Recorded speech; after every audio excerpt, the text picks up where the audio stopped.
A Mohamed Kudus brace helped Ghana beat South Korea 3-2 to revive their hopes of reaching the last 16 of the 2022 World Cup at Doha's Education City Stadium on Monday.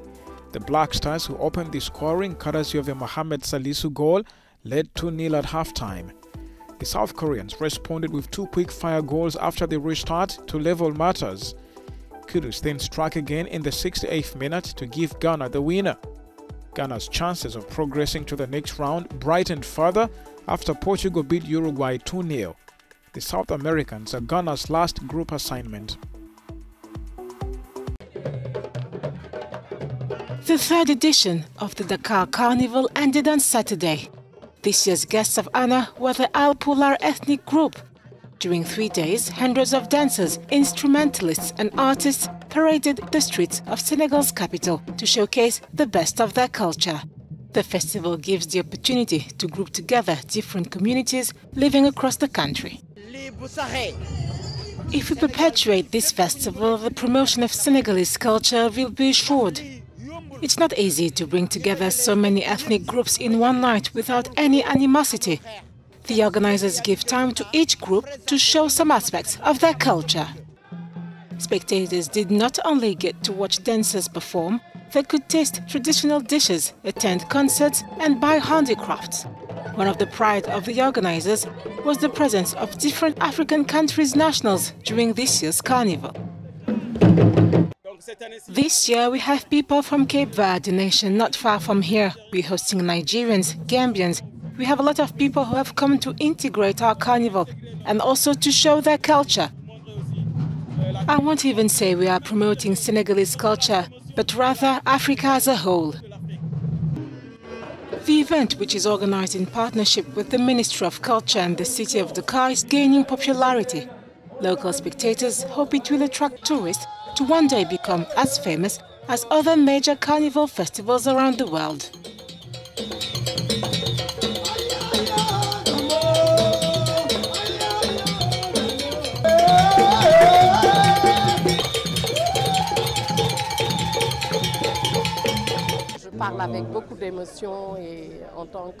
As a Senegalese, I am truly, deeply moved.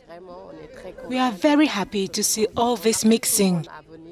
We call on everyone to come more. We would like it to be like the Great Carnival of Rio of Brazil. In order to support the men and women keeping alive Senegal's traditions, the Dakar Carnival rewards 10 people with culture and heritage awards.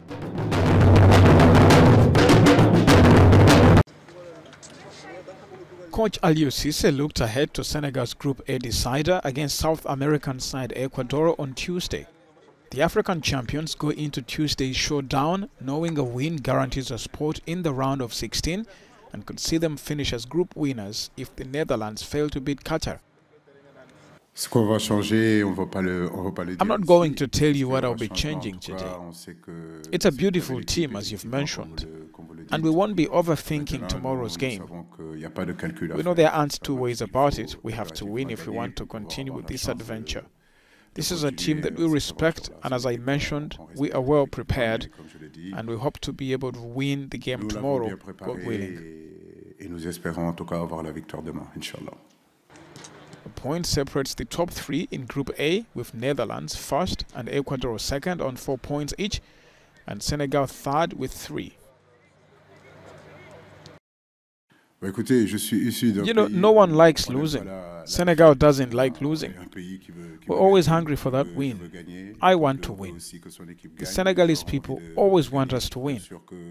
So not going to the round of 16 would be a hard pill to swallow.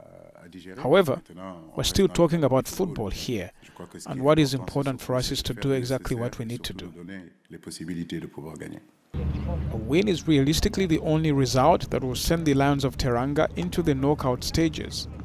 But they can also progress if Qatar draw against Netherlands. Gunfire was still ringing out on Monday morning as security forces worked to end a siege on a Mogadishu hotel by Al-Shabaab fighters. Mangled cars and debris littered the compound. On Monday afternoon, Somali police said it had regained control. The siege on Villa Rose Hotel in Banadia's Bondere district has ended. The fighters were 6. 5 of them were shot dead by the security forces, while one blew himself up. They killed 8 civilians who stayed in the hotel, and the security forces succeeded in rescuing about 60 civilians. No one among the civilians was wounded. During the operations, 1 soldier was killed and 5 others wounded.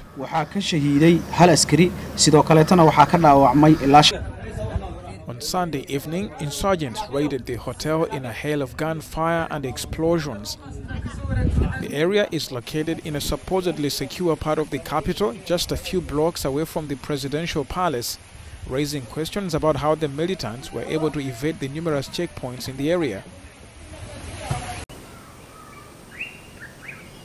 This will be Mulu Nyende's first harvest of avocado. When he cleared his sugarcane farm for Hass avocado trees 3 years ago, many cautioned him about the decision.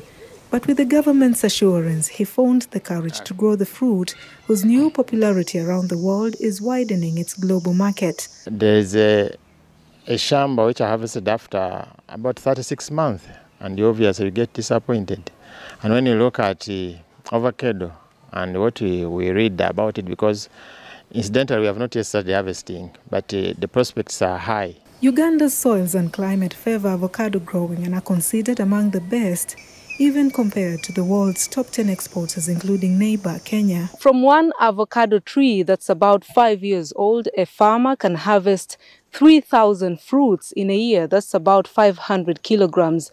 And as direct export, a kilogram is sold at $2. That, compared to a cane farm of the same size, means that the avocado farmer is earning 6 times more.